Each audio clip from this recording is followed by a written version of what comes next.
they have to go to the combine and they have to figure out who would trade what for Sam Darnold on the franchise tag.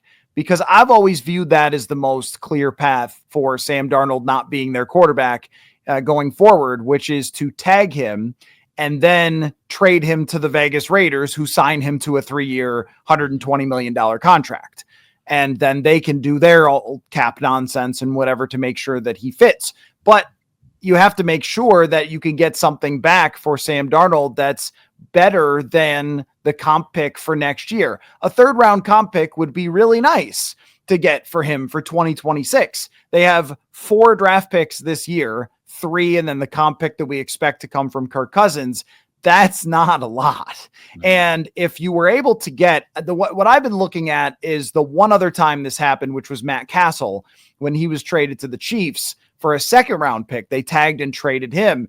If they could get a 2nd round pick from the Raiders, and then it's a high 2nd rounder and a late 1st rounder, those are trade back opportunities where you can turn 2 picks into 4 picks. And suddenly you've got a fairly robust draft with, a bunch of 2nd round draft picks who have potential to become starters. And they need this draft to work, because when we start doing the math, it's great to have all this cap space and it's great to go into free agency, but there's also 10 other teams who have cap space and a good case for people to come play for them. A team like Washington is going to have cap space. A team like Detroit still has cap space to work with. I mean, if you're a free agent that's at the top of the market, you're going to have a lot of options for good teams to go sign with. It's not just, hey, come to Minnesota or you're screwed. So it's not like, and I know every time I see, here's my free agent plan for the Vikings, it's like, oh, you want them to sign the top 5 free agents to the Vikings, which is great, but it doesn't usually work that way. Last year kind of did, where they got 3 of the top, probably 5 or 7 free agents.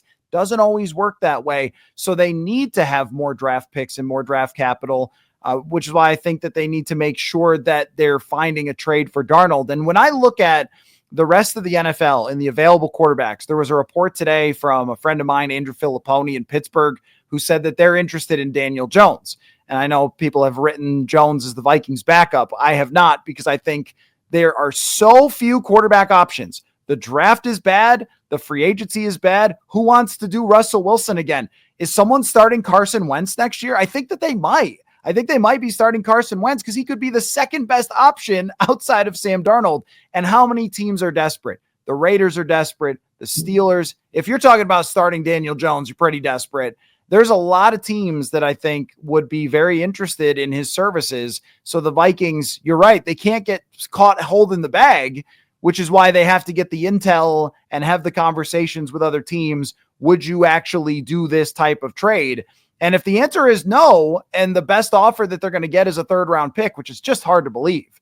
Sam Darnold was once traded for a 2nd round pick when he had played horribly for the Jets. Like, there is a lot of value in quarterbacks, but if they find out that no one's going to trade him a 2nd and they're like, we'll just let him be a free agent and then we'll sign him, then he might not get traded. Or tagged. He might not get tagged. Yeah, I think Sam Darnold, he was on Sirius XM. I think it was before the Super Bowl or Super Bowl week, and he had mentioned a lot can happen in the next few weeks. And that's, I think, what he's alluding to is that if the rumor mill churns up that he's got a lot of suitors and he suddenly has multiple teams that want to offer him a $40+ million multi-year extension per year, then it could make a ton of sense for the Vikings to control his direction. And I thought it was interesting when O'Connell said it too after the Coach of the Year thing down in New Orleans. He had mentioned that we'll try to do what's best for Sam, or something to the effect of that they're going to guide his future whether it's here or not. And I think the Vikings are obviously hoping that there are enough teams wanting him at that rate so they can get something greater than a 3rd round pick, because a 3rd round pick is nice, but it's also not this year. It's much like the Kirk thing. You got to wait a whole year to benefit from that. And that is not something Kevin O'Connell or people in coaching are too interested in hearing about. They're like, great, a 2026 pick. Thanks. So I think that when it comes to Darnold, it's going to be a fascinating couple of weeks. Whether he gets tagged is going to say a lot about his current market. I think that's why you're seeing people kind of suggest or say, well, the expectation is he's not going to get tagged, because I think the safe money's probably on him just walking. The safe money's probably on a team calling the Vikings bluff that they're going to let him walk and saying, you know what, you're not going to tag him. We're going to sit there and try to get his services and free agency on our own negotiations and not have to give up the draft pick too. So that seems to be the most likely outcome with it. But we know these things can change. And we know this time last year, very few people saw the Falcons coming with $45 million a year for Kirk Cousins. Like, we don't know who's going to be desperate, who's going to want to make that big splash or big move. And that's kind of, I think, what the Vikings are hoping for at this point. This one is really hard to read because in my mind, I've just been assuming that they were going to tag him because they would want to make this trade and there would be teams that will be doing it. And then the transition tag gets mentioned as well, which is a whole other barrel of fun, accounting, as you mentioned, and spreadsheets. But the transition tag is also only an option if they are somewhat interested in Sam Darnold coming back, because the transition tag allows another team to sign him to an extension and then you can match it. But why would you do the transition tag if you had no interest in matching it? Which would mean that say the Raiders sign him to a 3-year, $120 million deal. And then the Vikings get to look at that deal and decide, do we want to match it and keep Sam Darnold because we like that deal? Or do we want to let him go to the Raiders? But you'll only use it if there's an instance where you like the deal.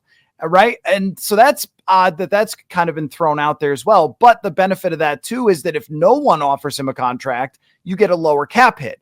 It's lower by only about $6 or $7 million, but it's still lower. And that's a whole player that you can get on the roster. And I guess that one is playing in the middle somewhere, which actually kind of sounds Kwesi Adolfo-Mensah like, to have a certain value on a player. Here's what we're willing to pay you to stay.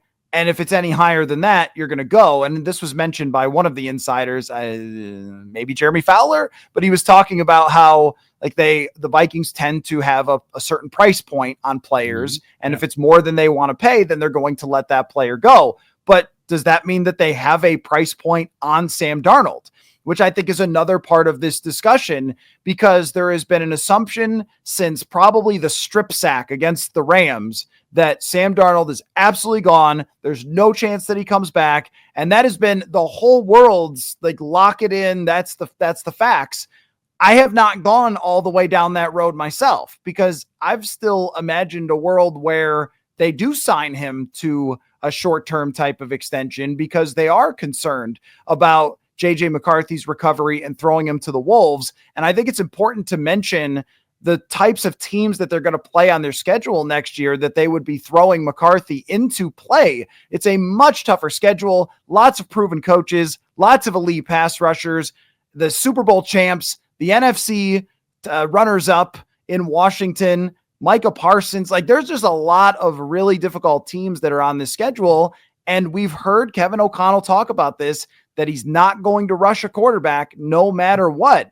So I can't really figure out and read the room with O'Connell and his comments and things like that. Like, is he interested in him coming back for another year? Or is this just Kevin O'Connell doing the I love every quarterback thing?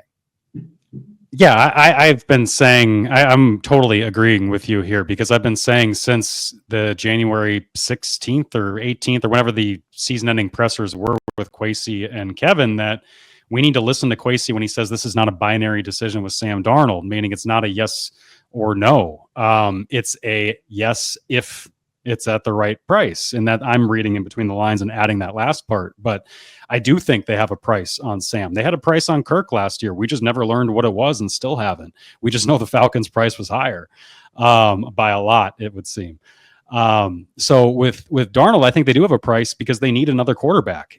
Whether it's going to be Daniel Jones or somebody else, it needs to be Sam, it needs to be Daniel, it needs to be somebody, because they're not going to go into the summer saying, all right, JJ, it's you no matter what. And I think the extra line of thinking is often, well, JJ's recovery is going to really determine how much they need that other quarterback. They don't have the luxury of knowing that right now. They have to make that bet before they know if JJ is going to be ready. So they have to be okay and be open, in my opinion. And based on what we've heard from O'Connell throughout the season, based on what we've heard from people on the record and off the record around their coaching staff and their front office, they were absolutely open to keeping Sam Darnold prior to the way that the season ended. Now, it's obvious to say that season ended so poorly that you might blow up everything you thought. But yet we heard afterward at the season-ending pressers, Kwesi talk about having conversations with Kevin before the season of what would it take to change your mind on this guy? How would he need to play to change your mind on our long-term outlook at this position? I don't think he played so well that they're going to say, yes, he's our long-term guy no matter what. I think that's obviously been thrown out the window based on how the season ended. What hasn't been is the obvious continuation of this bridge situation with him, that you just make him the bridge for next year, and that if it's at the right price. I just don't think the tag at $40 million next year is quote unquote the right price for them. If I had to guess, it's probably lower.